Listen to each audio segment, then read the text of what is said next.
തിരികെ സ്വാഗതം എല്ലാ പ്രേക്ഷകരും. പാലക്കാട് വടക്കഞ്ചേരിയിൽ ഒരു മോഷണം, ക്ഷേത്രത്തിലെ ഭണ്ഡാരങ്ങൾ തകർത്താണ് മോഷണം നടന്നിരിക്കുന്നത്. ക്ഷേത്രത്തിൽ തന്നെ ഉപയോഗിക്കുന്ന ചെറിയ കത്തി വളഞ്ഞ നിലയിൽ കണ്ടെത്തി. ഈ കത്തി ഉപയോഗിച്ചാണ് മോഷ്ടാവ് കവർച്ച നടത്തിയതെന്നാണ് നിഗമനം. വടക്കഞ്ചേരി പോലീസ് സ്ഥലത്തെത്തി അന്വേഷണം ആരംഭിച്ചു. നമുക്ക് ആ ദൃശ്യങ്ങളിൽ നിന്ന് കാണാം. ഭണ്ഡാരം കുത്തി തുറന്നിരിക്കുന്ന നിലയിൽ തന്നെയാണ്.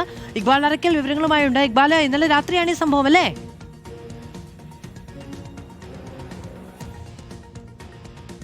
അത് പാലക്കാട് വടക്കഞ്ചേരി മഞ്ഞപ്ര കുറുമാലിക്കാവിലാണ് ഇത്തരത്തിൽ മോഷണം നടന്നിട്ടുള്ളത്. ഈ കുറുമാലിക്കാവിൻ്റെ ഈ കാവിന് മുന്നിൽ ഒരു ഭണ്ഡാരം ഉണ്ടായിരുന്നു. ഈ ഭണ്ഡാരം കുത്തി തുറന്ന നിലയിലാണ് ഉള്ളത്. മാത്രമല്ല സമീപത്തെ നാഗപ്രതിഷ്ഠയ്ക്ക് സമീപമുള്ള ഭണ്ഡാരവും പൂട്ട് തകർത്ത് മോഷ്ടിച്ച നിലയിൽ കണ്ടെത്തുകയായിരുന്നു. ഈ ക്ഷേത്രം പൂജാരി ക്ഷേത്രം തുറക്കാൻ വേണ്ടി എത്തിയ സമയത്താണ് പെട്ടെന്ന് ഈ ഭണ്ഡാരങ്ങൾ കുത്തി തുറന്ന നിലയിൽ കാണുന്നത്. ഉടൻ തന്നെ പെട്ടെന്ന് ക്ഷേത്രം ഭാരവാഹികളെ വിവരം അറിയിക്കുന്നു. പിന്നാലെ തന്നെ വടക്കഞ്ചേരി പോലീസിലും വിവരം അറിയിച്ചിട്ടുണ്ട്.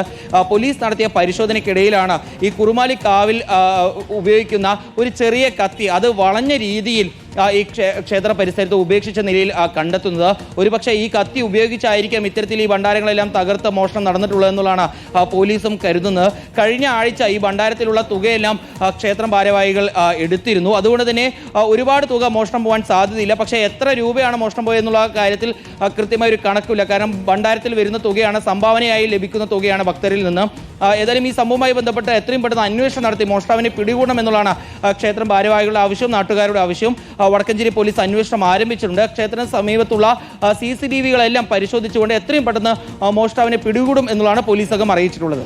ശരി, ഇക്ബാൽ അറക്കലാണ് വിവരങ്ങൾ നൽകിയത്. പാലക്കാട് വടക്കഞ്ചേരിയിലാണ് ക്ഷേത്രത്തിന്റെ ഭണ്ഡാരങ്ങൾ കുത്തി തുറന്ന് മോഷണം നടത്തിയിരിക്കുന്നത്. അന്വേഷണം ആരംഭിച്ചിട്ടുണ്ട്.